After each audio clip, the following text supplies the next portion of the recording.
जी माता जी पढ़े। हरे कृष्णा। भगवत गीता के लेवल 2 के सत्र में आप सभी का स्वागत है। आज हम अध्याय 9 श्लोका संख्या 16 से शुरू करते हैं। हरे कृष्णा। माता जी आप रिसाइट कर सकते हैं। जी। अहं क्रतुरहं यज्ञस्वधाहमहमौषधम् मंत्रोऽहमहमेवाज्यम् अहम् अग्निरहं भूतम्। तात्पर्य, किंतु मैं ही कर्म कांड, मैं ही यज्ञ, पितरों को दिया जाने वाला तर्पण, औषधि, दिव्य ध्वनि, मंत्र, घी, अग्नि तथा आहुति हूँ। हरे कृष्ण। हरे कृष्णा। तभी जैसा हमने पिछले श्लोक में श्लोका संख्या 15 में पढ़ा था कि भगवान ने बताया कि जो मेरे यज्ञ में लगे हुए हैं वे भगवान की पूजा उनके अद्वैत रूप में यानी कि एकत्वेन रूप में करते हैं या फिर विविध रूपों में करते हैं यानी कि पृथक्त्वेन रूप में करते हैं तथा विश्व रूप में करते हैं यानी कि विश्वतो मुखम कहलाता है। तो भगवान इसी बात को आ, आगे इस बात को बढ़ा रहे हैं, अपनी बात को एक्सप्लेन कर रहे हैं और बता रहे हैं किंतु मैं ही कर्मकांड, मैं ही यज्ञ, पितरों को दिया जाने वाला तर्पण, औषधि, दिव्य मंत्र, घी, अग्नि तथा आहुति हूँ। तो भगवान बता रहे हैं ये सब कुछ मैं हूँ। तो परपट में प्रभुपाद क्या बता रहे हैं इस चीज को? प्रभुपाद बता रहे हैं कि पितृलोक को अर्पित तर्पण या पितृलोक को प्रसन्न करने के लिए किया गया यज्ञ, जैसे कि घृत रूप में एक प्रकार की औषधि माना जाता है, वह भी कृष्ण ही है। यानी कि सब कुछ जो भी हम कर्मकांड में करते हैं, जो भी यज्ञ में करते हैं, पितरों को तर्पण देते हैं, औषधि, लेकिन भगवान जो आपकी कण कण में व्याप्त हैं, तो भगवान उस चीज को अब बता रहे हैं किस तरह से भगवान पूरे जो ब्रह्मांड में व्याप्त हैं। तो ब्रह्मांड में व्याप्त होने से किस तरह से विश्वतो मुखम यानी कि भगवान जो है विश्वतोमुखम का अर्थ ये हुआ कि जो हम प्रकृति में यानी कि भगवान के जो अलग अलग विश्वतोमुखम को इस तरह से हम कह सकते हैं जो विश्व रूप भगवान का है, उसके विषय में भगवान यहाँ पे एक्सप्लेन करके बता रहे हैं कि प्रकृति में किस तरह से भगवान को अलग अलग रूपों में हम पहचान सकते हैं। तो भगवान ने यहाँ पे यही बताया कि मैं ही यज्ञ हूँ, पितरों को दिया जाने वाला तर्पण जो होता है वो भी भगवान कह रहे हैं कि वो भी मैं हूँ, दिव्य ध्वनि यानी कि मंत्र जो है वो भी भगवान है, घी, अग्नि तथा आहुति भी भगवान है। तो इस प्रकार से प्रभुपाद भी लिख रहे हैं कि जिसे घृत रूप में एक प्रकार की औषधि माना जाता है वो भी भगवान कृष्ण ही है। इस संबंध में जिन मंत्रों का उच्चारण किया जाता है वे भी कृष्ण है, यानी कि यज्ञोपवीत संस्कार जब होता है, यज्ञ जब किए जाते हैं, वैदिक यज्ञ जब किए जाते हैं या फिर पितृलोक को जो तर्पण दिया जाता है उनको प्रसन्न करने के लिए जो यज्ञ किए जाते हैं, उसमें जो घी डाला जाता है, प्रभुपाद बता रहे हैं कि वो एक औषधि माना जाता है, तो वो भी भगवान कृष्ण है। तो और इस संबंध में जिन मंत्रों का उच्चारण किया जाता है, जब भी कोई यज्ञ या फिर कोई कर्मकांड यज्ञ होता है, तो उसमें किसी ना किसी मंत्र का उच्चारण अवश्य किया जाता है ना, मंत्र का उच्चारण करके फिर स्वाहा बोला जाता है। तो यहाँ पे प्रभुपाद अपने परपट में यही बता रहे हैं कि जो मंत्रों का उच्चारण किया जाता है वो भी कृष्ण है। यज्ञों में आहुति के लिए प्रयुक्त होने वाली दुग्ध से बनी अनेक वस्तुएं भी कृष्ण है, यानी कि जो आहुति दी जाती है वो भी कौन है? वो भी भगवान कृष्ण ही है। और अग्नि भी कृष्ण है क्योंकि यह अग्नि 5 तत्वों में से एक है। तो इस तरह से जो भगवान बता रहे हैं इसी बात को प्रभुपाद ने अपने पर्पट में एक्सप्लेन करके बताया है कि किस तरह से भगवान ये जो यज्ञ के बारे में बता रहे हैं, तर्पण के बारे में, औषधि के बारे में, घी अग्नि के विषय में, आहुति के विषय में बता रहे हैं, किस तरह से भगवान ने उसे बताया है कि वो मैं ही हूँ। श्लोका संख्या 17। पिताहम्यस्य जगतो माता धाता पितामह वेद्यं पवित्रम ओंकार ऋक्साम यजुरेव च। भावार्थ, मैं इस ब्रह्मांड का पिता, माता, आश्रय तथा पितामह हूँ। मैं ज्ञेय, जानने योग्य, शुद्धिकर्ता तथा ओंकार हूँ। मैं ऋग्वेद, सामवेद तथा यजुर्वेदी हूँ। हरे कृष्णा। हरे कृष्ण प्रभु। धन्यवाद प्रभु। तो यहाँ पे भगवान देखिए कितने अच्छे से, बहुत ही अच्छे तरीके से भगवान बता रहे हैं कि भगवान किस तरह से हमारे माता पिता और पितामह है। तो भगवान यहाँ पे कह रहे हैं कि मैं ही तुम्हारा माता पिता और पितामह हूँ। यानी कि जब हमारा जन्म होता है तो हम हमारे माता पिता होते हैं ना, कि हम माता के गर्भ से जन्म लेते हैं तो हमारे पिता माता हमें मिलते हैं इस दुनिया में, और हमारे रिश्ते बनते हैं, हमारे भाई बहनों से हमारे रिश्ते बनते हैं, हमारे दोस्तों से, हमारे मित्रों से, हमारे रिश्तेदारों से हमारे रिश्ते जो है बनते हैं, जो कि हमारे माता पिता के संबंधी होते हैं, उनसे हमारे रिश्ते भी बनते हैं। लेकिन जब हमारी मृत्यु हो जाती है, देखिए ये रिश्ता हम जीवन पर्यंत निभाते हैं, और जब मृत्यु हो जाती है और मृत्यु के बाद जब व्यक्ति का अगला जन्म होता है, तो क्या ये रिश्ते वापस से उन्हें वही मिलते हैं? क्या वही उनके माता पिता होते हैं, वही उनके भाई बहन मित्र रिश्तेदार होते हैं? नहीं, रिश्ते पूरी तरह से बदल जाते हैं। इस जन्म में हो सकता है हमारे माता पिता कोई और हो, फिर अगले जन्म में कोई और माता पिता होंगे, अगले जन्म में कोई और माता पिता होंगे। तो भगवान यहाँ पे यही बात हमें समझाने का प्रयास कर रहे हैं कि तुम्हारा जो असली माता पिता है, जो आपके असली माता पिता हैं, भगवान कह रहे हैं कि वो मैं हूँ। तो हमें जो इन रिश्तों में जो हम आसक्त रहते हैं कि ये मेरा अपना है, ये मेरा अपना है, ये मेरा बच्चा है, ये मेरी पत्नी है, इस तरह से जो हम रिश्तों में आसक्त रहते हैं, तो हमें उनसे आसक्ति ऐसी नहीं होनी चाहिए कि हम बिल्कुल उनसे चिपके हुए रहें।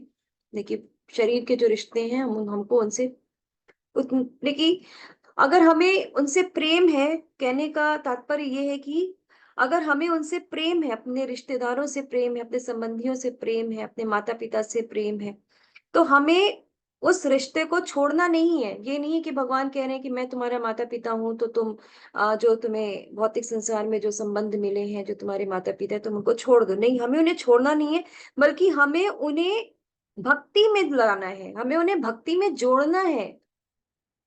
उन्हें इंद्रिय तृप्ति के लिए हमें कुछ नहीं देना है कि वो कहें कि बेटा घर बनवा दो, पापा गाड़ी ला करके दे दो। नहीं, हमें उन्हें इंद्रिय तृप्ति में नहीं लगाना है, बल्कि हमें उन्हें भगवान से जोड़ने का प्रयास करना है, ताकि उन्हें भी भगवान की कृपा प्राप्त हो।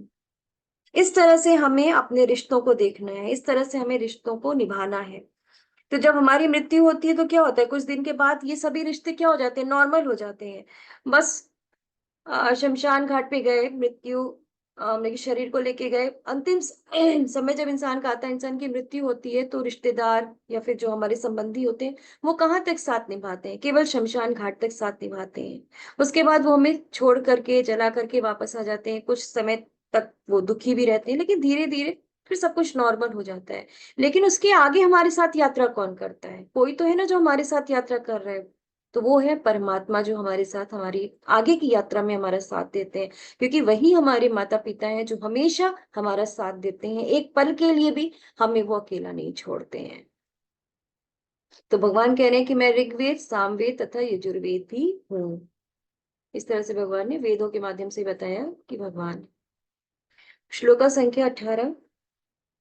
गतिर्भर्ता प्रभु साक्षी निवास शरणं सुहृत् प्रभवः प्रलयस्थानं निधानं बीजमव्ययम्। तात्पर्य, मैं ही लक्ष्य, पालन करता, स्वामी, साक्षी, धाम, शरण स्थली तथा अत्यंत प्रिय मित्र हूँ। मैं सृष्टि तथा प्रलय, सबका आधार, आश्रय तथा अविनाशी बीज भी हूँ। हरे कृष्ण। हरे कृष्णा। तो भगवान कह रहे हैं मैं ही लक्ष्य हूँ, यानी कि जो हमारा लक्ष्य है, हमारा जो गंतव्य है, वो क्या है? वो है भगवान के धाम को जाना, भगवान को प्राप्त करना, यही हमारा लक्ष्य है। तो भगवान यही बात कह रहे हैं कि मैं ही लक्ष्य हूँ, पालन करता हूँ, स्वामी हूँ, साक्षी हूँ, धाम, शरण स्थली तथा अत्यंत प्रिय मित्र हूँ। देखिए कितनी अच्छी बात भगवान बता रहे हैं कि मैं ही अत्यंत प्रिय मित्र हूँ। मैं सृष्टि तथा प्रलय, सबका आधार, आश्रय तथा अविनाशी बीज भी हूँ। तो यहाँ पे गति का जो अर्थ है, श्लोका के प्रारंभ में गतिर भरता जो बताया गया, गति का अर्थ है कि हमारा जो गंतव्य है, हमारा क्या लक्ष्य है, हमें जाना कहाँ है। देखिए हमारे हमें जो मनुष्य का ये देह मिला है, वो किस लिए मिला है, हमारा एम क्या है, हमारा लक्ष्य क्या है? हमारा लक्ष्य है भगवान के साथ जुड़ना, भगवान को प्राप्त करना, भगवान के धाम को जाना। हमारा चरम लक्ष्य सिर्फ भगवान है। लेकिन बहुत से लोग इस बात को नहीं जानते हैं। तो जो कृष्ण को नहीं जानता वह पथभ्रष्ट हो जाता है। जैसा कि प्रभुपाद अपने परिपट में बता रहे हैं कि जो कृष्ण को नहीं जानता वो पथभ्रष्ट हो जाता है, और उसकी तथाकथित प्रगति या तो आंशिक होती है या फिर भ्रमपूर्ण होती है। यानी कि वो पथभ्रष्ट होता है, और जो भी वो प्रगति करता है वो अंश मात्र होती है, और या फिर भ्रमपूर्ण, यानी कि उसको पता नहीं है कि वो क्या कर रहा है। तो बहुत सारे लोग देवताओं को अपना लक्ष्य बना लेते हैं, देवताओं की शरणागति ले लेते हैं, तो उनके साथ क्या होता है? तो जो देवताओं को ही अपना लक्ष्य बनाते हैं और तदनुसार कठोर नियमों का पालन करते हुए चंद्रलोक, सूर्यलोक, इंद्रलोक, महरलोक जैसे विभिन्न लोकों को प्राप्त होते हैं। जैसा कि हमने पहले भी पढ़ा है कि जो देवताओं की उपासना करते हैं वो देवताओं के लोक को जाते हैं, लेकिन भगवान स्वयं कहते हैं कि जो मेरी भक्ति करता है वो मेरे धाम को प्राप्त होता है। तो इसी बात को यहाँ पे प्रभुपाद अपने परपट के माध्यम से हमें समझा रहे हैं। बिल्कुल वैसे ही है जैसे प्रभुपाद परपट में एक और बहुत अच्छा उदाहरण दे रहे हैं। प्रभुपाद बता रहे हैं कि अगर कोई ऊंची इमारत है, कोई बहुत ऊंची बिल्डिंग है, और ऊंची बिल्डिंग में सबसे ऊपर का जो फ्लोर है, अगर वहां पे आपको जाना है तो ऊंचे फ्लोर पे पहुंचने के लिए दो रास्ते हैं। एक सीढ़ी का रास्ता है और एक एलिवेटर का रास्ता है, यानी कि लिफ्ट का रास्ता है। तो जब हमें लिफ्ट की सुविधा मिल रही है तो फिर हम सीढ़ी के रास्ते से क्यों जाए ना। मान लीजिए 20 माले की कोई बिल्डिंग है, 20 मंजिल की कोई बिल्डिंग है और 20वें मंजिले पे हमें पहुंचना है, तो सीढ़ी और लिफ्ट दोनों की सुविधा अगर हमें मिल रही है तो हमें कौन सी सुविधा लेनी चाहिए। क्या हम सीढ़ी से चढ़ के जाएंगे? नहीं, अगर लिफ्ट की सुविधा मिल रही है तो हम उसको उसका फायदा उठाएंगे, हम लिफ्ट की सुविधा लेंगे, हम क्यों सीढ़ियों से चढ़ करके जाएंगे। तो वही चीज है, जब भगवान के धाम पहुंचने का हमें रास्ता पता है कि भगवान की सेवा करनी है, तो हम देवी देवताओं के पास क्यों जाएं ना, क्योंकि देवी देवताओं भी तो भगवान के ऊपर पूरी तरह से निर्भर है। तो इस सबसे अच्छा रास्ता यही है कि सीधे हम भगवान तक पहुंचे, भगवान की भक्ति करें, उनकी सेवा करें, भगवान के धाम को प्राप्त हो। क्यों हम इधर उधर भटके, क्यों सीढ़ियों का रास्ता हम चुने। श्लोका संख्या 19।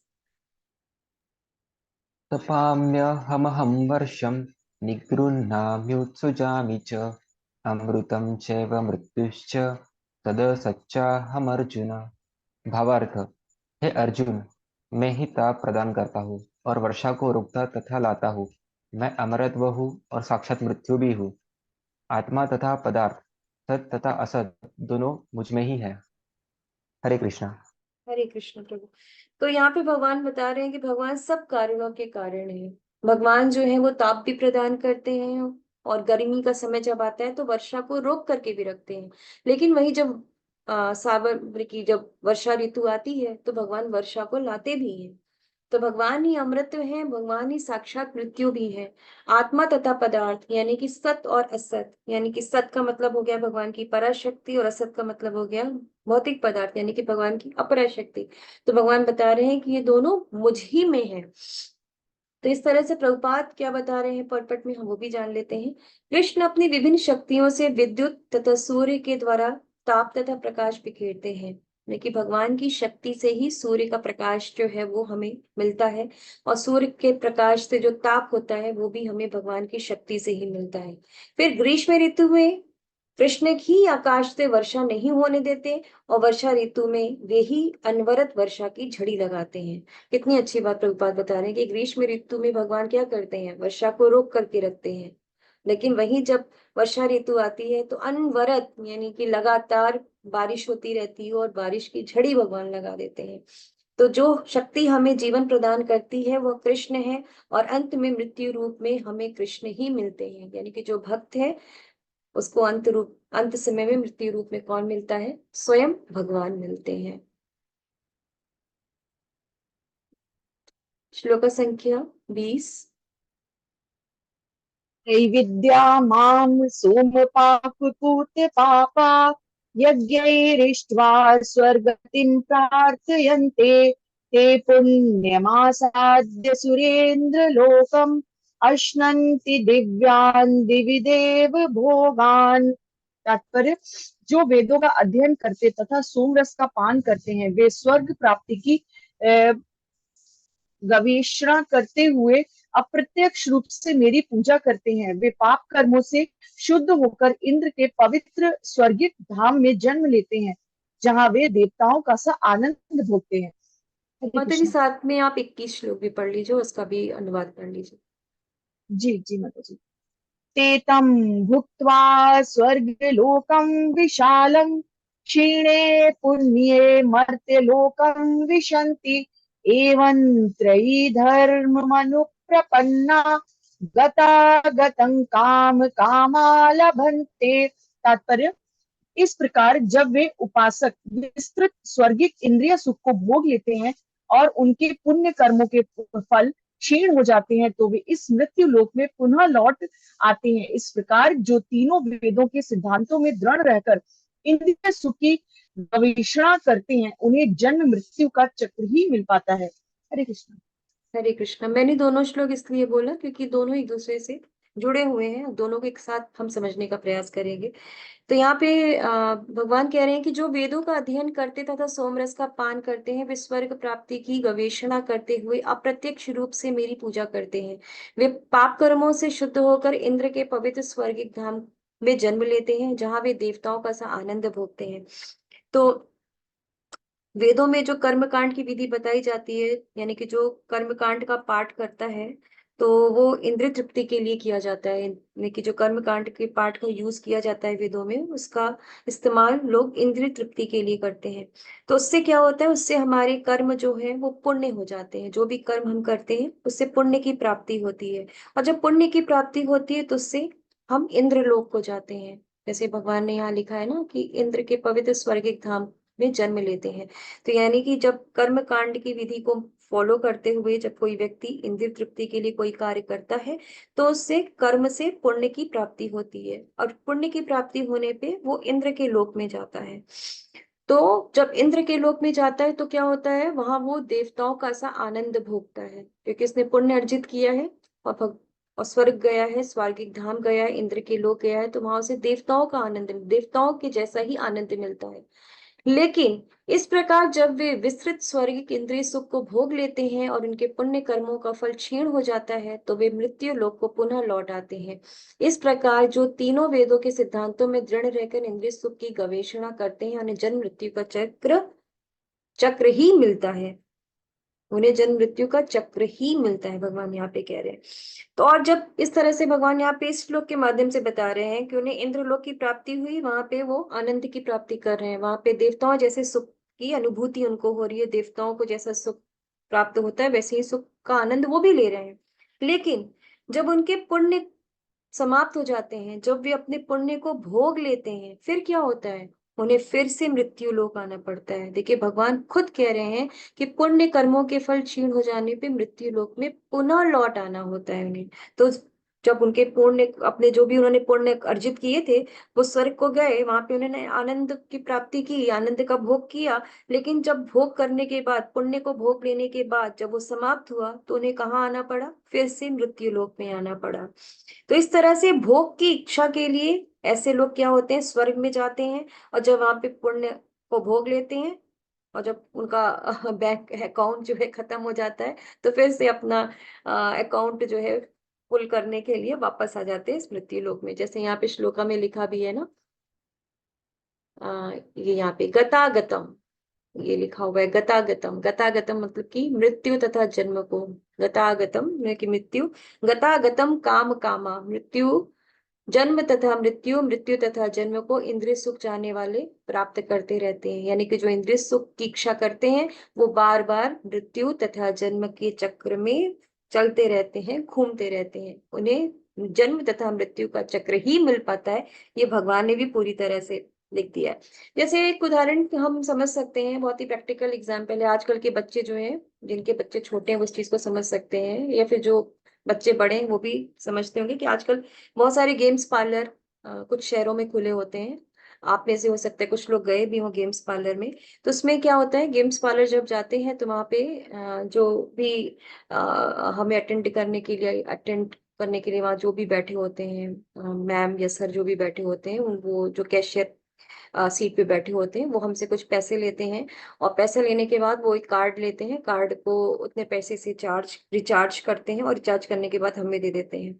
तो गेम्स पार्लर में बहुत सारे गेम्स होते हैं जहाँ पे जब हमें कोई गेम खेलना होता है तो वो कार्ड जो है वो वहां पे दिखाते हैं, तो वो गेम खेलने के बाद वो उतना पैसा उस कार्ड में से काट लेता है, और धीरे धीरे वो कार्ड से पैसे जो है, जैसे जैसे हम खेलते जाते हैं कार्ड से पैसे कटते चले जाते हैं, और एक समय ऐसा आता है कि कार्ड से पैसा खत्म हो जाता है। तो क्या हुआ, हमने पैसे भराए, पुण्य कर्म अर्जित किए, और अब हमारे पास आनंद, यानी कि बहुत सारे आनंद की चीजें वहां पे हैं गेम्स पार्लर में, गेम्स के फॉर्म में हमने सब में पैसे डालते गए और गेम खेलते गए, पैसे डालते गए, गेम खेलते गए। लेकिन एक समय ऐसा आया कि कार्ड से पैसा खत्म और हमारे आनंद खत्म, यानी कि हमारा जो पुण्य का जो भोग था वो हमने भोग लिया। अब वापस से हमें कहाँ जाना पड़ेगा, वापस से हमें उसी कैशियर के पास जाना पड़ेगा, क्योंकि वही हमारे कार्ड को रिचार्ज कर सकता है।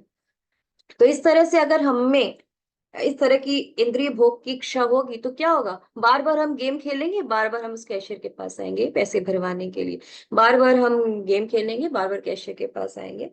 तो इस तरह से जब कोई इंद्रिय तृप्ति की इच्छा करता है, आनंद की प्राप्ति करना चाहता है, तो भगवान बता रहे हैं कि वो उनको सब कुछ भगवान अवेलेबल करा देते हैं। वो पुण्य फल की की पुण्य जो को अर्जित करते हैं, उसके बाद उसको भोगते भी हैं स्वर्ग में जा करके। और जब वो अकाउंट उनका खाली हो जाता है तो वापस से मृत्यु लोक में आते हैं, और इस तरह से उनको जन्म तथा मृत्यु का चक्र मिलता ही रहता है। तो यहाँ पे यही चीज भगवान भी हमें समझा रहे हैं।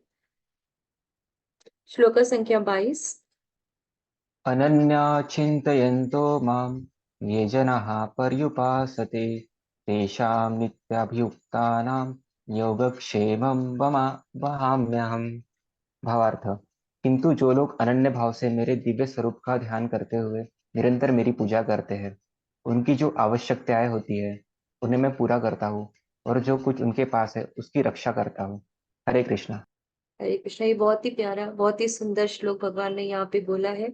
अनन्याशु चिन्तयन्तो माम ये जना पर्युपासते तेषां नित्यभियुक्तानां योगक्षेमं वहाम्यहम्।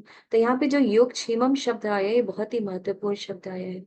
किंतु जो लोग अनन्य भाव से मेरे दिव्य स्वरूप का ध्यान करते हुए निरंतर मेरी पूजा करते हैं, उनकी जो आवश्यकताएं होती हैं उन्हें मैं पूरा करता हूँ, और जो कुछ उनके पास है उसकी रक्षा करता हूँ। तो ये श्लोक में हम पढ़ने के बाद, इसका अनुवाद पढ़ने के बाद, हमें ये कंफ्यूज नहीं होना है कि हमारी जो आवश्यकताएं हैं, यानी कि हमारी गाड़ी की आवश्यकता है तो भगवान उसको पूरा कर देंगे, या फिर हमें पैसे की जरूरत है तो वो भगवान पूरी कर देंगे। भगवान कौन सी आवश्यकताएं पूरी करते हैं और किस चीज की रक्षा करते हैं, ये स्पष्ट होना हमारे लिए बहुत जरूरी है। तो भगवान जो कह रहे हैं कि मैं रक्षा करता हूँ और जो नहीं है उसकी पूर्ति करता हूँ, तो उनकी आवश्यकताओं को, और ये भी कह रहे हैं उनकी आवश्यकताओं को भी पूरा करता हूँ। तो रक्षा का क्या अर्थ हुआ? रक्षा का ये अर्थ हुआ कि भगवान भक्ति की रक्षा करते हैं, हमारी भक्ति जो हम कर रहे हैं उसकी रक्षा करते हैं। और आवश्यकता का अर्थ हुआ कि उन्हें वही देता हूं जो उनकी भक्ति के लिए सही होता है। ऐसा नहीं है कि भगवान सारी आवश्यकता, हमारी भौतिक इच्छाएं हैं, भौतिक आवश्यकताएं हैं तो भगवान पूरी करेंगे, भगवान ने श्लोक में बोला है तो भगवान पूरी करेंगे। नहीं, हमारी भक्ति के लिए जो चीज आवश्यक आवश्यक होगी, अगर हमारी भक्ति में आगे बढ़ने के लिए किसी चीज की आवश्यकता है, तो भगवान उस आवश्यकता को पूरी करते हैं। जैसे मान लीजिए कि अगर कोई गरीब व्यक्ति है, और लेकिन वो भगवान का परम भक्त है ना, तो वो हमेशा संतुष्ट रहेगा। उसको कभी कोई ऐसी आवश्यकता नहीं पड़ी है कि हम, हाँ, कि मुझे ये चीज चाहिए। उसको पता है, वो अंदर से खुश रहता है, और उसको ये पता भी रहता है, ये जानता भी रहता है कि भगवान ने उसे वही दिया है जो उसके लिए सही है, जो उसकी भक्ति के लिए सही है। तो भगवान अगर रक्षा करते हैं तो भगवान हमारी आत्मा की रक्षा करते हैं, हमारी भक्ति की रक्षा करते हैं, और भक्ति के लिए जो आवश्यक चीजें होती हैं भगवान वो हमारे लिए प्रोवाइड करते हैं। ठीक है, भगवान, मैंने पहले भी बताया है कि देवी देवता जो है सारे, जो हमारी आवश्यकताएं होती हैं उनको पूरा करते हैं, लेकिन भगवान सारी आवश्यकताओं को पूरा नहीं करते, क्योंकि भगवान वही आवश्यकताएं पूरी करते हैं जिनसे हमारी भक्ति में कोई रुकावट ना आए, जो हमारी भक्ति के लिए आवश्यक होता है, जो हमारे लिए जरूरी होता है, जो भगवान को लगता है कि इसे देना चाहिए, भगवान वही आवश्यकता पूरी करते हैं, बिल्कुल हमारे माता पिता की तरह। जैसे कोई बच्चा है, वो कह रहा है कि मुझे बाइक चाहिए, मेरा एग्जाम, मुझे बाइक चाहिए, मुझे बाइक चलानी है, तो माता पिता क्या कहते हैं? माता पिता कहते हैं ना कि ठीक है, पहले तुम इतनी मेहनत कर लो, ये क्लास पहले तुम पास कर लो, तुम 18 साल के हो जाओ, एक जो तुम्हें लाइसेंस मिल जाए, तब हम तुम्हारे लिए बाइक ले लेंगे। लेकिन अगर कोई ऐसा व्यक्ति है, कोई दोस्त है जो अपनी बाइक चला रहा है, तो क्या करेगा? वो उसको दे देगा, उसको कोई फर्क नहीं पड़ता कि उसका एक्सीडेंट होगा, उसके पास लाइसेंस नहीं है, उसको पुलिस पकड़ लेगी, इस बात से उसको कोई मतलब नहीं है। लेकिन माता पिता जो है वो पूरी तरह से चिंता इस बात की रखेंगे कि मेरे बेटे का कोई एक्सीडेंट ना हो जाए, पुलिस उसका चालान ना काट दे, पुलिस उसको पकड़ ना ले, बाइक को जब्त ना कर ले। तो इन सब चीजों को ध्यान में रख करके माता पिता हमारी आवश्यकताओं को पूरा करते हैं। तो इसी तरह से भगवान भी हमारी वही आवश्यकताएं पूरी करते हैं जिनकी हमें आवश्यकता होती है। श्लोक संख्या 23। येऽप्यन्य देवता भक्ता यजन्ते श्रद्धयान्विताः तेऽपि मामेव कौन्तेय यजन्त्य विधिपूर्वकम्। तात्पर्य, हे कुंती पुत्र, जो लोग अन्य देवताओं के भक्त हैं और उनकी श्रद्धा पूर्वक पूजा करते हैं, वास्तव में वे मेरी ही पूजा करते हैं, किंतु वे यह त्रुटिपूर्ण ढंग से करते हैं। हरे कृष्ण। हरे कृष्ण। तो भगवान देखिए अब इसी बात को और आगे बढ़ाते हुए बता रहे हैं कि जो देवी देवता हैं वो भी भगवान के ही अंश हैं, वो भी भगवान के अंडर में ही काम कर रहे हैं ना, वो भी भगवान की उन्हें बहुत सारे कार्य भगवान ने उनको भी सौंपे हैं करने के लिए, तो भगवान के गाइडेंस में ही वो लोग सारे कार्य कर रहे हैं। तो भगवान कह रहे हैं कि ये लोग जो होते हैं ये मेरे पास डायरेक्ट नहीं आते हैं, अपनी भौतिक इच्छा के लिए ये देवी देवताओं के पास जाते हैं।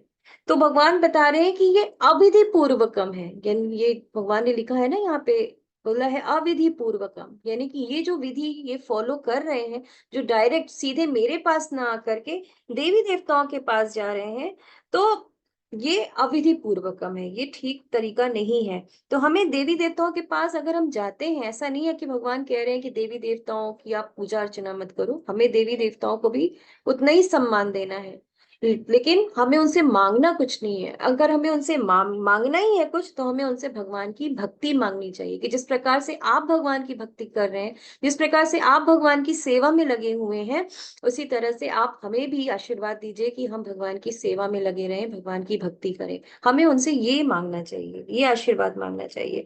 तो अविधि पूर्वकम जो भगवान ने यहाँ पे बताया है, इसका क्या अर्थ हुआ कि भगवान को प्राप्त करने की जो विधि यहाँ पे बताई गई है, वो जो अन्य विधि है कि उसे छोड़ करके अन्य विधि को जो फॉलो करते हैं कर्मी, उसे अविधि पूर्वक बताया गया है। यानी कि भगवान को प्राप्त करने की विधि बहुत सरल है ना, बहुत आसान है, हम सीधे भगवान के पास जा सकते हैं, लेकिन उसको छोड़ करके हम जो अन्य विधि फॉलो कर रहे हैं, हम देवी देवताओं के पास जा रहे हैं, भगवान ने उसी को क्या बताया है, अविधि पूर्वक। यानी कि जो कर्मी होते हैं, यानी कि जो भौतिक फलों की इच्छा करते हैं, कर्म फलों की इच्छा करते हैं, भगवान ने उनके लिए बताया है कि उनकी जो उपासना है वो अविधि पूर्वक है। श्लोक संख्या 24। अहं हि सर्वयज्ञानां भुक्ता च प्रभुरेव च न तु माम विजानन्ति तत्त्वेनातश्च्यवन्ति ते। भावार्थ, मैं ही समस्त यज्ञों का एकमात्र भोक्ता तथा स्वामी हूँ, अतः जो लोग मेरे वास्तविक दिव्य स्वभाव को नहीं पहचान पाते वे नीचे गिर जाते हैं। हरे कृष्णा। हरे कृष्णा। मैं ही समस्त यज्ञों का एकमात्र भोक्ता तथा स्वामी हूँ, भगवान ने ये बात फिर से रिपीट की। क्या आपको याद है कि आपने पीछे भी कहीं एक श्लोका पढ़ा था, जो श्लोका ऑफ द चैप्टर मैंने बोला था, या श्लोका ऑफ द डे बोला था, कि ये बहुत ही अच्छा श्लोक है, जैसे शांति सूत्र भी नाम मैंने बताया था कि इस श्लोक को शांति सूत्र भी बोला जाता है। तो ये माता जी श्लोक सततम कीर्तन तो नहीं माता जी, ये अध्याय 5 का 29वां श्लोक है। भोक्ताराम यज्ञ तपसाम सर्वलोका महेश्वरम सुहृदम सर्वभूतानां ज्ञात्वा माम शांति मृक्षति। यहाँ पे भगवान ने क्या बोला था, मैं समस्त यज्ञों तथा तपस्याओं का परम भोक्ता ना, परम भोक्ता भगवान ने बोला था कि समस्त यज्ञ और जो तपस्या है उसके परम भोक्ता भगवान ने कहा था कि मैं हूँ। तो यही चीज भगवान अब फिर से यहाँ पे बोल रहे हैं कि मैं ही समस्त यज्ञों का एकमात्र भोक्ता तथा स्वामी हूँ। अब भगवान ने वहां पे स्वामी के लिए भी बोला था कि समस्त लोकों तथा देवताओं का परमेश्वर एवं समस्त जीवों का उपकारी तथा हितैषी जानकर मेरे भावनामृत से पूर्ण पुरुष भौतिक दुखों से शांति लाभ प्राप्त करते हैं। तो यही चीज भगवान यहाँ पे बोल रहे हैं कि मैं ही समस्त यज्ञों का एकमात्र भोक्ता तथा स्वामी हूँ। अतः जो लोग मेरे वास्तविक दिव्य स्वभाव को नहीं पहचान पाते, वे नीचे गिर जाते हैं। यानी कि जो भगवान को भोक्ता नहीं मानता है, जो स्वयं को भोक्ता मानता है, स्वयं को स्वामी मानता है, तो उसका पतन क्या होता है, उसका पतन निश्चित है। तो यज्ञ का क्या अर्थ होता है, यज्ञ का एक अर्थ होता है विष्णु, यानी कि भगवान ने जैसा कि तीसरे अध्याय में हमें बताया है और ये स्पष्ट कहा था कि मनुष्य को चाहिए कि यज्ञ या विष्णु को प्रसन्न करने के लिए ही कर्म करना चाहिए ना, आपने 3rd चैप्टर में पढ़ा होगा। तो भगवान यहाँ पे यही चीज कह रहे हैं कि मैं समस्त यज्ञों का भोक्ता हूँ, क्योंकि मैं परम प्रभु हूँ। तो प्रभुपाद भी अपने पोपट में बता रहे हैं, किंतु अल्पज्ञ इस तथ्य से अवगत ना होने के कारण क्षणिक लाभ के लिए देवताओं को पूजते हैं। यानी कि ये जो अल्पज्ञ लोग हैं, जो भगवान के पास नहीं जा रहे हैं, सीधे भगवान के पास ना जाकर के देवी देवताओं के पास जा रहे हैं, तो वो क्या कर रहे हैं, वो अविधि पूर्वक भगवान की, लेकिन देवी देवता भी भगवान, लेकिन इनडायरेक्टली, जैसा कि पीछे भी हमने पढ़ा है कि अगर देवी देवता के पास कोई जा रहा है तो वो इनडायरेक्टली भगवान के पास जा रहा है। क्योंकि देवी देवता भी भगवान के गाइडेंस में ही सारे कार्य करते हैं, भगवान के ही पार्षद हैं वो लोग। लेकिन हम उनके पास ना जाके, भगवान के पास डायरेक्ट ना जाकर के हम देवी देवताओं के पास जा रहे हैं, तो अविधि पूर्वक है ये। तो यही भगवान यहाँ पे कह रहे हैं कि जो अल्पज्ञ होते हैं इस तथ्य से अवगत ना होने के कारण क्षणिक लाभ के लिए, यानी कि अपने प्रेयस के लिए, श्रेयस के बारे में ना सोच करके प्रेयस के लिए देवताओं को पूजते हैं, अतः वे इस संसार में आ गिरते हैं और उन्हें जीवन का लक्ष्य प्राप्त नहीं हो पाता। क्योंकि जीवन का लक्ष्य क्या है, हमारे मनुष्य जीवन का लक्ष्य है भगवान को प्राप्त करना, भगवान के प्रेम को प्राप्त करना, भगवान के धाम को प्राप्त करना। तो जीवन का लक्ष्य जो है उसको कभी भी ऐसे लोग प्राप्त नहीं कर सकते और जन्म मृत्यु के चक्र में घूमते रहते हैं। तो भगवान ये बात अभी यहाँ पे इस तरह से आगे बढ़ा रहे हैं। श्लोका संख्या 25, बहुत अच्छा श्लोक। यान्ति दे जी यान्ति देवव्रता देवान् पितॄन् यान्ति पितृव्रताः भूतानि यान्ति भूतेज्या यान्ति मद्याजिनोऽपि माम्। तात्पर्य, जो देवताओं की पूजा करते हैं वे देवताओं के बीच जन्म लेंगे, जो पितरों को पूजते हैं वे पितरों के पास जाते हैं, जो भूत प्रेतों की उपासना करते हैं वे उन्हीं के बीच जन्म लेते हैं, और जो मेरी पूजा करते हैं वे मेरे साथ निवास करते हैं। हरे कृष्ण। हरे कृष्ण। देखिए भगवान बता रहे हैं कि जहां की टिकट आप कटाओगे आप वहीं जाओगे। अगर आपने मुंबई जाने के लिए अपनी टिकट कटा रखी है और आप रेलवे स्टेशन पे पहुंचते हो या एयरपोर्ट पे पहुंचते हो, आप सोचो कि चेन्नई की गाड़ी में बैठ जाए, तो क्या आप चेन्नई पहुंचोगे? कभी नहीं पहुंचोगे ना। आपको टीटी बीच रास्ते से उतार देगा कि आपका टिकट मुंबई का है, आप ये गलत ट्रेन में बैठे हो, आप उतरो। तो आपको क्या होगा, वहां से उतरना पड़ेगा। तो भगवान यहाँ पे वही चीज बता रहे हैं कि आप जहाँ के टिकट कटाओगे आपको वहीं जाने को मिलेगा। तो जो देवी देवता की पूजा करेगा तो मैक्सिमम कहाँ तक जाएगा? अभी भगवान ने बताया कि स्वर्ग तक मैक्सिमम जा सकता है, क्योंकि उसकी भोग की इच्छा है। और जब उसका पुण्य समाप्त हो जाएगा तो वापस से उसको मृत्यु लोक में आना पड़ेगा, फिर से पुण्य अर्जित करना पड़ेगा और फिर से अब जाएगा, फिर से वापस आएगा। तो ये चक्र उसका चलता ही रहेगा। ऐसा क्यों होता है? देवता की पूजा करने से क्यों केवल स्वर्ग लोक तक ही जा सकते हैं और फिर से हमारा पतन होगा? ऐसा इसलिए होता है क्योंकि देवता जो होते हैं वो नश्वर होते हैं। जैसा हमने कल भी पढ़ा था कि ब्रह्मा, यानी कि ब्रह्म लोक तक ना, ब्रह्मा के लोक तक सब कुछ नष्ट हो जाता है। ब्रह्मा जी की भी आयु निश्चित है, उसके बाद उनकी भी मृत्यु हो जाती है। तो इस तरह से देवता जो होते हैं वो भी नष्ट हो जाते हैं, वो भी नश्वर होते हैं। तो जब देवता नश्वर है तो उनकी उपासना जो करेगा तो वो भी तो नष्ट हो जाएगा ना, वो कैसे फिर बचा रह जाएगा? लेकिन भगवान क्या है? भगवान नित्य हैं, तो उनके जितने भी भक्त होते हैं वो भी क्या होते हैं? नित्य होते हैं। इसीलिए भगवान यहाँ पे बता रहे हैं कि जो मेरी पूजा करते हैं वो मेरे साथ निवास करते हैं। फिर उसके बाद भगवान ये भी कह रहे हैं कि जो पितरों की पूजा करते हैं वो पितरों के पास जाते हैं, जो भूत प्रेतों की उपासना करते हैं वो उन्हीं के बीच में जन्म लेते हैं। तो पितरों की पूजा करने वाले पितृलोक को जाते हैं। लेकिन कुछ लोग ऐसे होते हैं ना जो तंत्र मंत्र में विश्वास करते हैं या फिर तांत्रिक होते हैं, भूत प्रेतों की पूजा वगैरह भी करते हैं। ऐसा आप लोग जानते भी होंगे, पढ़ा भी है हम लोगों ने। तो ऐसे भी लोग हैं जो इस तरह की पूजा वगैरह भी करते हैं। तो ऐसे लोग जो होते हैं इन्हीं के बीच में इनका जन्म होता है। तो भगवान कभी किसी को फोर्स नहीं करते हैं किसी चीज के लिए ना। भगवान ये नहीं कहते हैं कि सिर्फ मेरी पूजा करो, सिर्फ मेरी उपासना करो। तो भगवान यहाँ पे साफ बता रहे हैं कि टिकट कहाँ की कटानी है। भगवान ने स्पष्ट कह दिया है कि देवताओं की पूजा करोगे तो उनके लोग जाओगे, पितरों की पूजा करोगे तो उनके लोग जाओगे, भूत प्रेतों की पूजा करोगे तो उनके लोग जाओगे, और मेरी पूजा करोगे तो मेरे पास आओगे। भगवान ने स्पष्ट कह दिया है कि आपको टिकट कहाँ की खरीदनी है। अब ये बुद्धिमान व्यक्ति होगा जो इस बात को समझ लेगा, लेकिन जो अल्प बुद्धिया होगा वो क्या होगा? वो क्षणिक लाभ के लिए देवी देवताओं की शरण में जाएगा। तो इस तरह से इस श्लोक को हमको ऐसे समझना चाहिए कि भगवान जो है वो नित्य है और उनकी भक्ति करने वाले भक्त भी नित्य ही होंगे। इस बात पे हमें विश्वास करना चाहिए। श्लोक संख्या 26 बहुत महत्वपूर्ण श्लोक है ये भी। पत्रं पुष्पं फलं तोयं यो मे भक्त्या प्रयच्छति तदहं भक्त्युपहतम् अश्नामि प्रयतात्मनः। भावार्थ, यदि कोई प्रेम तथा भक्ति के साथ मुझे पत्र, पुष्प, फल या जल प्रदान करता है तो मैं उसे स्वीकार करता हूँ। हरे कृष्णा।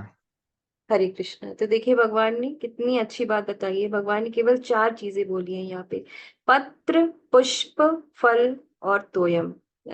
केवल 4 चीज बताई। तोयम मतलब कि जल। तो ये 4 चीजें क्या है? ये 4 चीजें जो है हर जगह मिल जाती हैं। तो यहाँ पे इस श्लोक के माध्यम से हमें बताया जा रहा है कि भगवान को जब हम भोग लगाते हैं तो हमें कैसे लगाना है, ये जानना हमारे लिए बहुत जरूरी है। तो भगवान की कोई देखिए हाई फाई इच्छाएं नहीं है, कोई हाई फाई डिमांड नहीं। भगवान ने ये नहीं लिखा है कि पिज्जा, बर्गर, पनीर की सब्जी, ऐसा कुछ भी भगवान ने यहाँ पे नहीं लिखा है। भगवान ने एकदम स्पष्ट लिखा है, पत्र, पुष्प, फल या जल।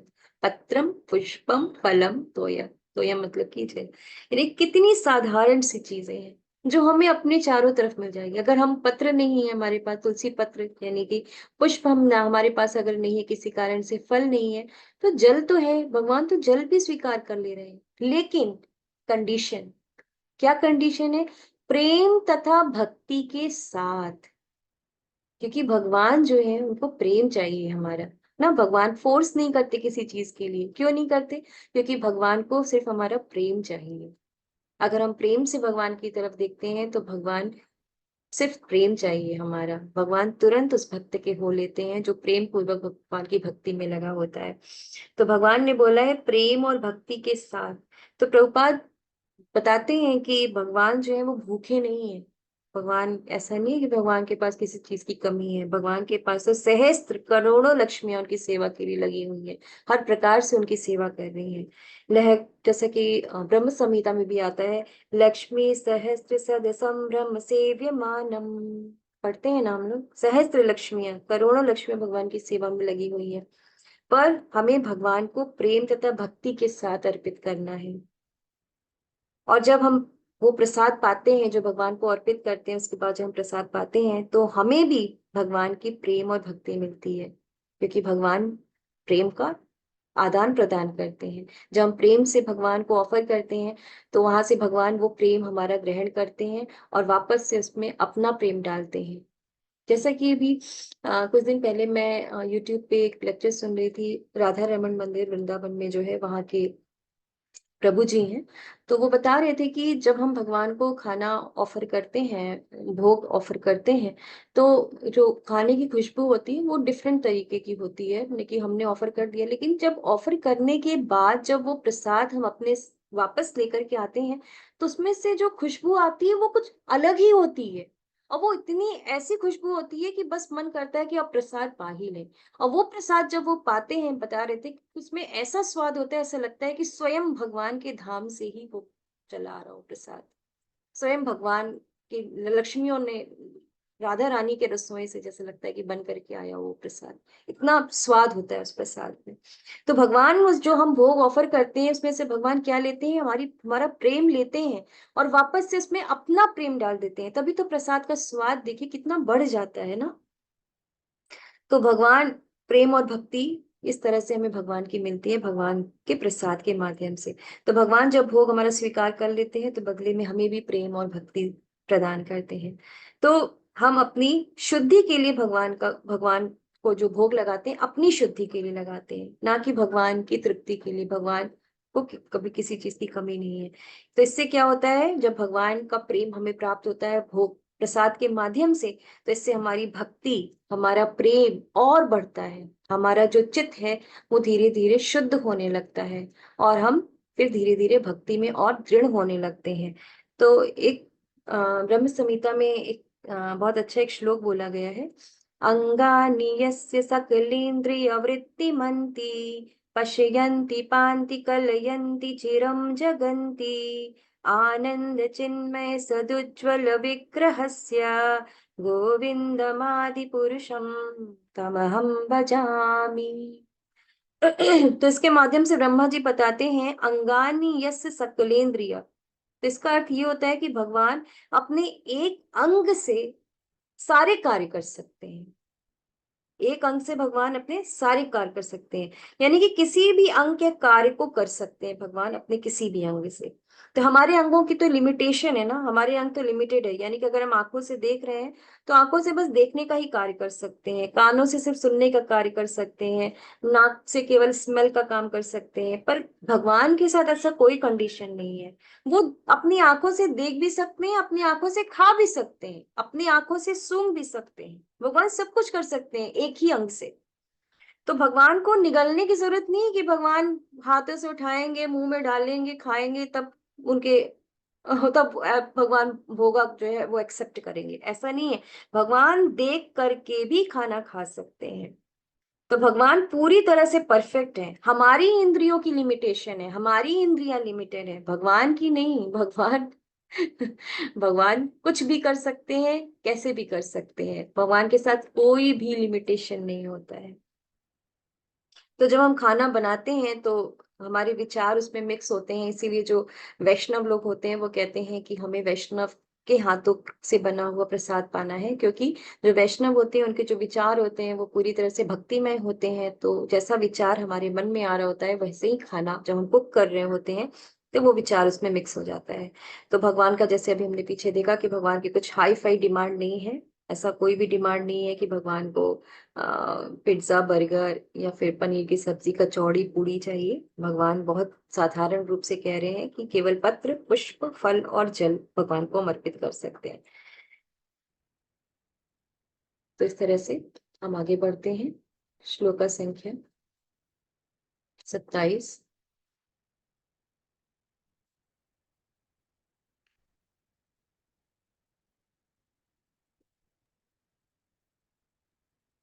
हरे कृष्ण, मेरी आवाज आ रही है? यत्करोषि यदश्नासि यज्जुः। यस माता जी जी, माता जी आ रही, मेरी आवाज आ रही है माता जी? जी जी माता जी, कंटिन्यू करिए। यत्करोषि यदश्नासि यज्जुहोषि ददासि यत् यत् पश्यसि कौन्तेय तत्कुरुष्व मदर्पणम्। तात्पर्य, हे कुंती पुत्र, तुम जो कुछ करते हो, जो कुछ खाते हो, जो कुछ अर्पित करते हो या दान देते हो, और जो भी तपस्या करते हो, उसे मुझे अर्पित करते हुए करो। हरे कृष्ण। हरे कृष्ण माता जी। तो देखिए, भगवान ये नहीं कह रहे हैं कि तुम ये छोड़ दो, तुम वो मत करो, तुम ऐसा मत करो, वो छोड़ दो। भगवान कुछ भी ऐसा नहीं कह रहे हैं कि तुमको ये कार्य नहीं करना है, वो कार्य नहीं करना है। भगवान कह रहे हैं कि तुम जो भी कर रहे हो वो मुझे अर्पित करते हुए करो। देखिए, खाते हो तो मुझे अर्पित करो, दान करते हो तो मुझे अर्पित करते हुए करो, तपस्या करते हो तो मुझे अर्पित करते हुए करो। तो भगवान कह रहे हैं कि तुम जो भी कार्य कर रहे हो वो मुझे अर्पित करते हुए करो। तो इससे क्या होगा? इससे धीरे धीरे हम शुद्ध होंगे, और जब हम शुद्ध होंगे तो भगवान की भक्ति और अच्छे से हम कर पाएंगे। तो हमें भगवान को अपना एम बना करके कोई कार्य करना है, भगवान को सेंटर में रख करके कोई भी काम करना है। जैसे कि प्रभुपाद भी अपने परपट में लिखते हैं कि प्रत्येक व्यक्ति को जीवित रहने के लिए कुछ ना कुछ खाना पड़ता है। अतः उसे चाहिए कि कृष्ण को अर्पित भोजन का उच्छिष्ट को ही ग्रहण करे, यानी कि प्रसाद पाए। प्रत्येक व्यक्ति को कुछ न कुछ धार्मिक अनुष्ठान करने होते हैं, अतः कृष्ण की संस्तुति है, इसे मेरे हेतु करो। यानी कि कोई भी धार्मिक अनुष्ठान करना है तो भगवान के हेतु करना है। यही अर्चन की विधि है। प्रत्येक व्यक्ति कुछ न कुछ दान करता है तो भगवान कहते हैं कि यह मुझे दो, जिसका अर्थ ये हुआ कि हमें जो धन का उपयोग करना है वो कृष्ण भावनामृत आंदोलन की उन्नति के लिए करना है, यानी कि हमें भगवान के लिए करना है। तो हमें जो भी कार्य करना है वो भगवान को सेंटर में रख करके करना है, किसी चीज को हमें त्यागना नहीं है। हमें हर चीज का एम जो है वो भगवान को मान करके हमें करना है। श्लोक संख्या 28। शुभाशुभ फलैरेवं मोक्षसे कर्म बंधने संन्यास योग युक्तात्मा विमुक्तो मामुपैष्यसि। भावार्थ, इस तरह तुम कर्म के बंधन तथा इसके शुभाशुभ फलों से मुक्त हो सकोगे। इस संन्यास योग में अपने चित्त को स्थिर करते तुम मुक्त होकर मेरे पास आ सकोगे। हरे कृष्णा। तो भगवान यही बात बता रहे हैं कि इस तरह से तब तुम इस सेंटर में रख करके कोई भी कार्य करोगे तो तुम शुभ अशुभ फलों से पूरी तरह से क्या हो जाओगे? मुक्त हो जाओगे। कर्म के बंधनों से तुम क्या हो जाओगे? मुक्त हो जाओगे। और इस संन्यास योग में अपने चित्त को स्थिर करके तुम मुक्त होकर मेरे पास आ जाओगे। तो यहाँ पे प्रभुपाद जैसा कि अपने पद में बता रहे हैं, अनासक्तस्य विषयान् यर्थाहं उपयुञ्जतः निर्बन्धः कृष्ण संबंधे युक्तम वैराग्यमुच्यते। यानी कि रूप गोस्वामी कहते हैं कि जब हम इस जगत में हैं तो हमें कर्म तो करना ही है ना। कोई व्यक्ति से कहा जाए कि तुम दिन भर कुछ मत करो, तो क्या ऐसा हो सकता है? नहीं। व्यक्ति या मनुष्य जो है बिना कर्म किए नहीं रह सकते। हम कर्म करना बंद नहीं कर सकते। तो यदि हम कर्म करके उसके फल कृष्ण को अर्पित कर दें, तो ये क्या कहलाता है? ये युक्त वैराग कहलाता है। तो अगर हम कर्म किए बगैर नहीं रह सकते हैं, तो हमें अगर कर्म करना है तो वो भगवान के लिए करना है। इस तरह से हमारी जो भगवत सेवा है वो मानी जाती है। तो यहाँ भगवान ने जो सन्यासी बताया है कि सन्यास जो अपने अपने चित्त को स्थिर करके मुक्त होकर मेरे पास आओगे, तो यहाँ पे सन्यास का क्या अर्थ है? तो प्रभुपाद अपने परपट में देखिए बता रहे हैं यहाँ पे कि जिस व्यक्ति में अपने जीवन को भगवत सेवा में रत रखने के अतिरिक्त अन्य कोई रुचि नहीं होती है, वही वास्तविक सन्यासी कहलाता है। यानी कि अगर कोई व्यक्ति अपने जीवन में केवल भगवान की सेवा में लगे रहने के विषय में सोच रहा है, इसके अतिरिक्त उसकी अन्य कोई रुचि नहीं है, तो वही वास्तविक सन्यासी कहलाता है। एक मिनट जरा मैं अपने आप को म्यूट कर।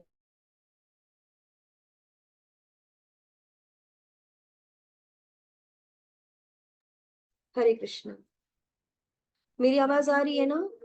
जी माता जी। जी। श्लोक संख्या 29। समोऽहं सर्वभूतेषु न मे द्वेष्योऽस्ति न प्रियः ये भजन्ति तु मां भक्त्या मयि ते तेषु चाप्यहम्। तात्पर्य, मैं ना तो किसी से द्वेष करता हूँ, न ही किसी के साथ पक्षपात करता हूँ। मैं सबों के लिए समभाव हूँ, किंतु जो भी भक्ति पूर्वक मेरी सेवा करता है वह मेरा मित्र है, मुझ में स्थित रहता है और मैं भी उसका मित्र हूँ। हरे कृष्ण। हरे कृष्ण। तो भगवान यहाँ पे बता रहे हैं कि भगवान ना ही किसी से द्वेष करते हैं और ना ही भगवान को कोई प्रिय है। ना जैसे माता पिता के लिए उसके सभी बच्चे समान होते हैं। माता पिता के अगर 2 बच्चे हों, 8 बच्चे हों, सभी बच्चे माता पिता के लिए समान होते हैं। उसी तरह से हवा, पानी, रहने के लिए स्थान देना, फल, सब्जियां भगवान ने सबके लिए बनाया है। ऐसा नहीं है कि ऑक्सीजन बोले भगवान की, नहीं ऑक्सीजन केवल मेरे भक्तों के लिए है या बाकी के लोगों के लिए नहीं है। नहीं, ऐसा नहीं, भगवान ने सबके लिए हवा पानी बनाया है, भगवान ने सभी के लिए वृक्ष की छाया बनाया है, भगवान ने सभी के लिए रहने का स्थान बनाया है, सब्जियां बनाई है, फल बनाया है। लेकिन जो भक्ति करता है, जो भक्ति पूर्वक भगवान की सेवा करता है, भगवान उस पर विशेष कृपा करते हैं। तो इसको कहते हैं इम्पार्शियल पार्शियल, यानी कि भगवान सबके लिए समान है, लेकिन जो भगवान की सेवा करते हैं तो भगवान का थोड़ा सा खास ख्याल रखते हैं। जैसे कि मैंने कल भी एक उदाहरण बताया था कि एक पिता है, उनके 2 संतान हैं और पिता ने अपने दोनों बच्चों को, बच्चे बाहर जा रहे हैं, पिता ने दोनों संतानों को कुछ पैसे दिए, 20-20 रुपए मान लीजिए दिए दोनों बच्चों को कि तुम लोग बाहर जा रहे हो, मार्केट जा रहे हो तो कुछ खा लेना।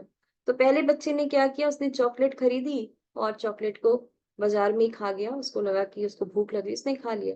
लेकिन जो दूसरा बच्चा है, उसने भी चॉकलेट खरीदी अपने भाई के साथ, लेकिन उसने कहा नहीं, मैं घर जा करके अपने पिता के साथ शेयर करके खाऊंगा, अपने पापा के साथ शेयर करूंगा। उसने अपने पिता के बारे में सोचा। वापस आए वो बच्चे घर, तो पिता ने पूछा, ये माता पिता पूछते हैं कि मैंने तुमको पैसे दिए थे तो तुमने क्या किया।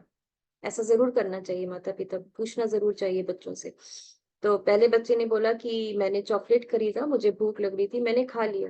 दूसरे बच्चे से पूछा तो उसने बोला हाँ, मैंने भी चॉकलेट खरीदी भाई के साथ, लेकिन मैंने सोचा कि मैं घर आकर के आपके साथ शेयर करके खाऊंगा, तो मैं आपके लिए भी लेकर के आया हूँ। तो पिता को क्या होगा, वो जो बच्चा शेयर करने के लिए लेके आया है, पिता के लिए दोनों बच्चे बराबर हैं, उन्होंने दोनों को ही 20-20 रुपए दिए। घर में समान सभी का अधिकार है, दोनों ही बच्चों का समान अधिकार है, लेकिन पिता के हृदय में उस बच्चे के लिए एक थोड़ा सा जो कॉर्नर हुआ प्रेम का, वो थोड़ा सा बढ़ा ना। उन्होंने सोचा कि हाँ, ये देखो उसने मेरे बारे में सोचा। तो इसी तरह से भगवान को जब हम पूछते हैं, भगवान को जब हम प्रेम पूर्वक उनकी भक्ति करते हैं, तो भगवान को भी अच्छा लगता है, क्योंकि वो तो हमारे परम परमेश्वर है, वही तो हमारे माता धाता सब कुछ है। अभी भगवान ने पीछे बोला ना कि मैं ही जो है तुम्हारा माता हूँ, मैं ही तुम्हारा पिता हूँ, भगवान ने बोला था ना।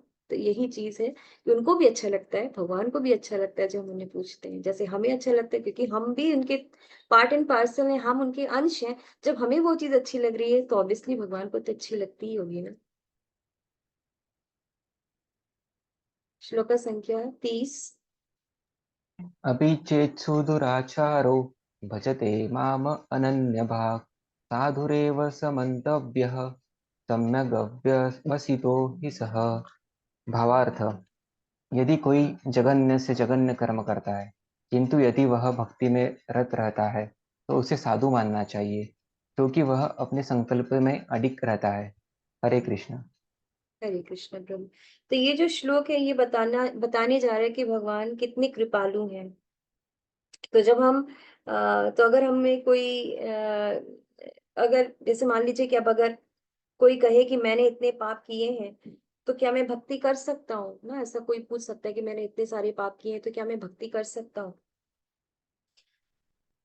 तो कोई कितना भी बड़ा पापी क्यों ना हो, सुदुराचारी हो, अगर वो भगवान की भक्ति कर रहा है, भगवान यही चीज बता रहे हैं कि अगर वो भगवान की भक्ति कर रहा है और उससे ये रियलाइजेशन है कि उसे भक्ति करना है और उसे सुधरना भी है, तो फिर वो पापी नहीं है, उसे भगवान कह रहे हैं कि साधु मानना चाहिए।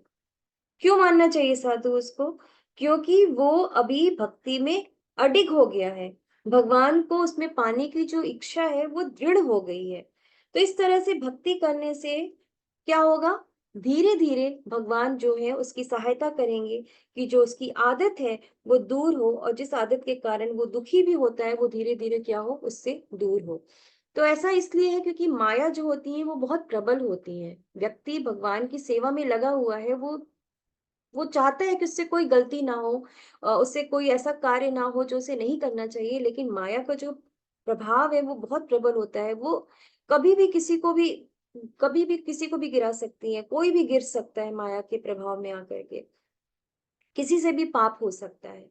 पर अगर कोई दृढ़ है भगवान की भक्ति में कि उसे वो अगर उससे ऐसा हो भी जाता है तो वो उस बात की उसको ग्लानि होती है, उसको दुख होता है कि उससे ये कार्य हो गया जो उसको नहीं करना चाहिए।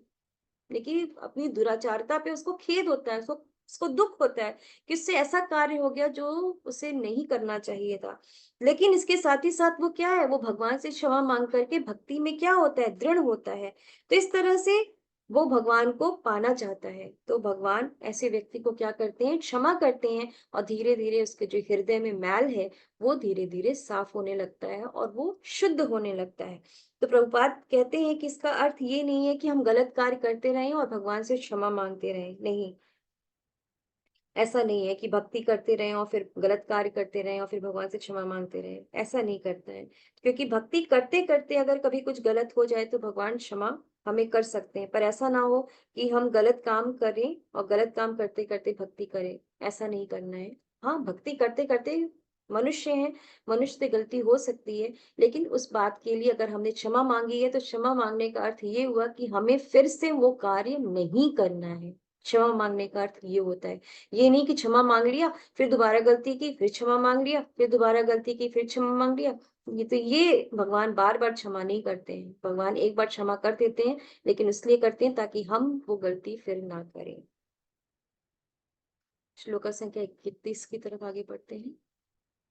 श्लोका संख्या 31। इसके बाद ही भगवान और क्या बोलते हैं ऐसे लोगों के बारे में, यही भगवान श्लोका संख्या 31 में बताएंगे। जी क्षिप्रं माता जी। भवति धर्म क्षिप्रं भवति धर्मात्मा शश्वच्छान्तिं निगच्छति कौन्तेय प्रतिजानीहि न मे भक्तः प्रणश्यति। तात्पर्य, वह तुरंत धर्मात्मा बन जाता है और स्थायी शांति को प्राप्त होता है। हे कुंती पुत्र, निडर होकर घोषणा कर दो कि मेरे भक्त का कभी विनाश नहीं होता है। हरे कृष्ण। हरे कृष्ण। भगवान बता रहे हैं कि जो सुदुराचार होते हैं, यानी कि अपनी गलती करने पे जिनको दुख होता है, भगवान से क्षमा क्षमा प्रार्थना करते हैं और फिर से उस तरह की जब गलती रिपीट नहीं करते हैं तो भगवान तुरंत ऐसे लोगों को धर्मात्मा बना देते हैं, उनको स्थायी शांति प्रदान करते हैं। तो भगवान कहते हैं कि हे कुंती पुत्र, निडर होकर घोषणा कर दो कि मेरे भक्त का कभी विनाश नहीं होता है। तो भगवान के सामने जब सरेंडर किया जाता है, भगवान के सामने जब कोई सरेंडर होने से बिल्कुल भी समय नहीं लगता है। क्षिप्रम यानी कि तत्काल, शीघ्र। क्षिप्रम जो शब्द आया ना, क्षिप्रम भवती, तो क्षिप्रम का क्या अर्थ हुआ, शीघ्र ही वो भगवान को सरेंडर हो जाता है। ऐसा करने में बिल्कुल भी समय नहीं लगता और वो धर्मात्मा बन सकता है। तो भगवान कहते हैं तुरंत ही वो मेरा भक्त बन जाता है। तो यहाँ पे एक शब्द और आया है जो बहुत इंपॉर्टेंट है, शाश्वत शांति। शाश्वत शांति का अर्थ है कि शाश्वत शांति को प्राप्त होता है, यानी कि ये जो शांति की प्राप्ति इसको होती है, ये टेम्परेरी नहीं, शाश्वत शांति ये यहाँ पे इस तरह से, यानी कि टेम्परेरी शांति नहीं मिलती है। ये जो शांति इसको मिली है ये शाश्वत मिली है, यानी कि इटर्नल शांति इसको मिल जाती है। तो भगवान जो दूसरी बात यहाँ पे कह रहे हैं कि हे कुंती पुत्र, तुम ये घोषणा कर दो कि मेरे भक्त का कभी विनाश नहीं होता है, तो भगवान अर्जुन से क्यों कह रहे हैं? भगवान खुद भी कह सकते हैं कि मैं ये घोषणा करता हूँ कि मेरे भक्त का कभी विनाश नहीं होता। भगवान अर्जुन का नाम लेके कह रहे हैं कि अर्जुन तुम ये घोषणा कर दो। तो भगवान खुद क्यों नहीं किए? क्योंकि भगवान अपने वादे से मुकर जाते हैं। भगवान ने जो वादा किया तो हो सकता है भगवान अपना वादा जो है वो भूल जाएँ, उससे वो मुकर जाएँ। लेकिन अगर भगवान के भक्त ने किसी से वादा कर लिया है, तो भगवान फिर उसको ज़रूर पूरा करते हैं। भगवान उस बात से फिर कभी नहीं मुकरते हैं, क्योंकि भगवान भक्त वत्सल कहे जाते हैं। अगर भगवान के भक्त ने घोषणा की है, तो भगवान चाह करके भी उस बात से कभी भी पलट नहीं सकते, कभी भी मुकर नहीं सकते। तो एक बहुत प्रसिद्ध दोहा भी है, मैं बोलना चाहूँगी क्लास में। प्रबल प्रेम के पाले पड़कर प्रभु को नियम बदलते देखा, अपना मान भले टल जाए, भक्त का मान न टलते देखा। तो प्रबल प्रेम में पड़ के क्या हुआ, भगवान ने नियम भी बदल दिए, लेकिन अपना मान भले टल जाए, लेकिन भक्त का मान टलना नहीं चाहिए। इसीलिए अर्जुन जो कि भगवान के परम भक्त हैं, इसीलिए भगवान ने उनसे बोला कि आप घोषणा करो, क्योंकि अर्जुन अगर घोषणा करेंगे तो भगवान उस बात से कभी नहीं मुकरेंगे। लेकिन अगर भगवान कहेंगे कि मैं ये घोषणा करता हूँ, तो हो सकता है भविष्य में भगवान जो है वो मुकर जाए। तो इस तरह से भगवान ने अर्जुन को बोला कि आप ये घोषणा करो। श्लोक संख्या 32। मां हि पार्थ व्यपाश्रित्य केऽपि स्युपापयोनयः स्त्रियो वैश्यास्तथा शूद्रा तेऽपि यान्ति परां गतिम्। भावार्थ, हे पार्थ, जो लोग मेरी शरण ग्रहण करते हैं वे भले ही निम्न जन्मा स्त्री, वैश्य, व्यापारी तथा शूद्र श्रमिक क्यों न हो, वे परम धाम को प्राप्त करते हैं। हरे कृष्ण। तो यहाँ भगवान बताना चाह रहे हैं कि भगवान की भक्ति करने के लिए कोई भी रिस्ट्रिक्शन नहीं है। कोई भी भगवान की भक्ति कर सकता है। भगवान की भक्ति में कोई भी आ सकता है। बस भगवान क्या देखते हैं? भगवान इसका प्रेम देखते हैं और भक्ति देखते हैं।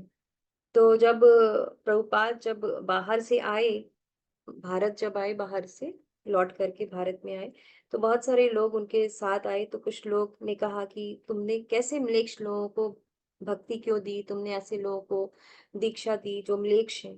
तो प्रभुपाद ने, ऐसा नहीं कि प्रभुपाद ने वहां पे देखा कि ये म्लेच्छ है तो मुझे इसको दीक्षा नहीं देनी है, इसको भक्ति में नहीं लाना है। नहीं, प्रभुपाद ने सबको समान दृष्टि से देखा, क्योंकि भक्ति कोई भी कर सकता है। भक्ति की कोई लिमिट नहीं है कि भक्ति ऐसे लोगों के लिए है या फिर ऐसे लोग नहीं कर सकते भक्ति। तो प्रभुपाद ने सब पे कृपा दी, सबको कृपा दी। जब विदेश गए तो बहुत सभी पे कृपा उन्होंने बरसाई।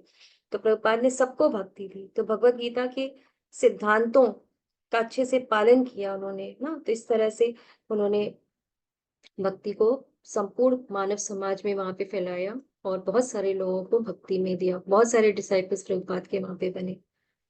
प्रभुपाद ने कभी किसी के बातों का केयर नहीं किया। उनको जो अपने गुरु महाराज से निर्देश मिला, उन्होंने केवल उसी का पालन किया। श्लोक संख्या 33।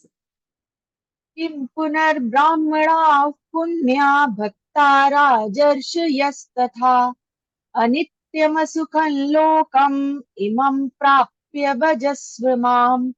तात्पर्य, फिर धर्मात्मा ब्राह्मणों, भक्तों तथा राजर्षियों के लिए तो तो कहना ही क्या है। अतः इस क्षणिक दुखमय संसार में आ जाने पर मेरी प्रेमा भक्ति में अपने आप को लगाओ। हरे कृष्ण। हरे कृष्ण माता जी। अनित्यम सुखम लोकम, ये बहुत इंपॉर्टेंट वर्ड यहाँ पे भगवान ने श्लोक में बोला है। अनित्यम सुखम असुखम लोकम। यहाँ पे प्रभुपाद भी पर्पट में बताते हैं कि ये जो जगत है ये अनित्य है, यानी कि इसका नष्ट होना, एक ना एक समय ऐसा आएगा कि ये संसार जो है ये नष्ट हो जाएगा, जगत नष्ट हो जाएगा तथा दुखमय है। तो भगवान ने, जैसा कल हमने पढ़ा था, भगवान ने बोला भी था कि ये दुखालयम है और किसी भी भले मनुष्य के रहने लायक नहीं है। यानी कि जो बुद्धिमान लोग हैं, जो भगवान के भक्त हैं, उनके रहने लायक ये जगह नहीं है। तो भगवान इस संसार को क्षणिक तथा दुखमय ऑलरेडी पहले भी घोषित कर चुके हैं और यहाँ पे भी कह रहे हैं कि ये जो संसार है ये दुखमय है।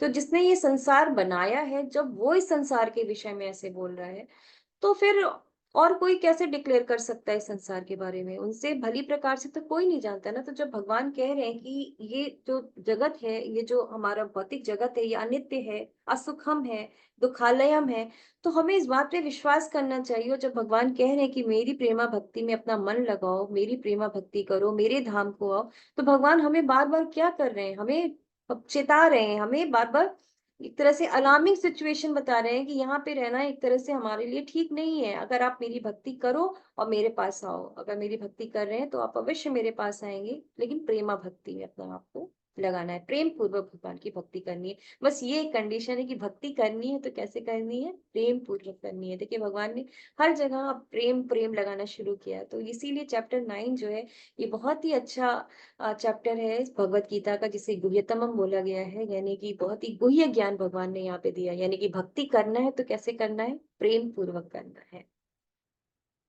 श्लोका संख्या 34 जो आज इस चैप्टर का आखिरी श्लोक है और श्लोका ऑफ द चैप्टर भी है। बहुत ही सुंदर श्लोक है, ये आप लोग डन करिए, बहुत अच्छा है ये श्लोक। मन्मना भव मद्भक्तो मद्याजी मां नमस्कुरु मामे वैश्यसि युक्ते युक्तवेवं महात्मानं मत्परायणः। भावार्थ, अपने मन को मेरे नित्य चिंतन में लगाओ, मेरे भक्त बनो, मुझे नमस्कार करो और मेरी ही पूजा करो। इस प्रकार मुझ में पूर्णतः तल्लीन होने पर तुम निश्चित रूप से मुझको प्राप्त करोगे। हरे कृष्णा। हरे कृष्ण प्रभु, धन्यवाद। तो यहाँ पे भगवान कह रहे हैं मन मना भव मत भक्तो। तो मन मना का क्या अर्थ हुआ? कि मेरे में अपना मन लगाओ। भगवान कह रहे हैं कि तुम मेरे ऊपर अपना मन लगाओ। अब भगवान देखिए कैसे स्टेप वाइज बता रहे हैं भगवान तक पहुंचने का। पहला स्टेप भगवान बता रहे हैं, तुम मेरे में अपना मन लगाओ। हो सकता है आप बोलो कि नहीं, मेरा मन भगवान आप में नहीं लग पा रहा है, मैं क्या करूं? तो भगवान कह रहे हैं कोई बात नहीं, मत भक्तो। फिर भगवान कह रहे हैं कोई बात नहीं, तुम भक्ति करने का प्रयास करो। यानी कि जो नियम है, जो भक्ति के नियम बताए जाते हैं, उनको तुम फॉलो करो। आप कह रहे हैं नहीं भगवान, मुझसे तो नियम भी नहीं फॉलो हो पा रहा है, मैं बहुत ही पतित हूँ, मैं ये भी नहीं कर पा रहा हूँ। तो भगवान कह रहे हैं कोई बात नहीं, मत त्याजी माम। यानी कि भगवान कह रहे हैं कोई बात नहीं, अगर ये नहीं हो पा रहा है, नियम तुमसे फॉलो नहीं हो पा रहा है, तो तुम मेरी पूजा करो। आप कहो कि अरे भगवान, मेरे से तो ये भी नहीं हो पा रहा है, मैं तो एकदम ही पतित हूँ, मैं ये भी नहीं कर पा रहा हूँ, मैं क्या करूं? तो भगवान कह रहे हैं कोई बात नहीं, अगर ये नहीं हो रहा है तो तुम कम से कम माम नमस्कुरु, कम से कम मुझे नमस्कार करो ना। तो इससे क्या होगा? देखिए भगवान कितने सरल विधि तक आ गए ना, क्योंकि मन का लगाना तो सबसे मुश्किल बात है, जो हमारा लगता ही नहीं है। चैंटिंग करते समय नहीं लगता है तो निरंतर कैसे लगेगा? तो इससे क्या होगा? से ऐसा इसलिए भगवान ने ये स्टेप वाइज बताया, क्योंकि जब हम धीरे धीरे जब हम भगवान को नमस्कार करेंगे तो क्या होगा?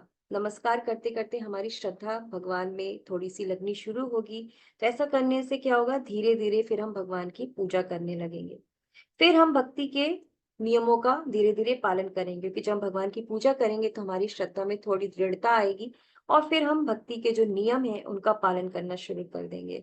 और इस तरह से जब भक्ति के नियमों का पालन करेंगे तो भक्ति में और दृढ़ता आएगी। जब दृढ़ता हमारी और बढ़ेगी तो फिर क्या होगा? हमारा मन धीरे धीरे भगवान में लगने लगेगा, हम भगवान का चिंतन करने लगेंगे और इस तरह से क्या होगा? हम भगवान को प्राप्त कर लेंगे। तो भगवान ने सरल विधि बताई है कि आप अगर कुछ भी नहीं कर पा रहे हो तो कोई बात नहीं, माम नमस्कुरु, तो मुझे नमस्कार करो और धीरे धीरे भक्ति के रास्ते पे आगे बढ़ो। तो इस प्रकार से ये जो ज्ञान भगवान ने इस अध्याय में दिया, ये बहुत ही छिपा हुआ ज्ञान है, इसीलिए इसे भगवान ने इसे परम गुह्य ज्ञान बोला जाता है। तो आज हमारा ये अध्याय यहीं पर पूरा होता है। इस प्रकार श्रीमद् भगवद गीता के 9वें अध्याय परम गुह्य ज्ञान का भक्ति वेदांत तात्पर्य पूर्ण हुआ। हरे कृष्णा, सभी को प्रणाम।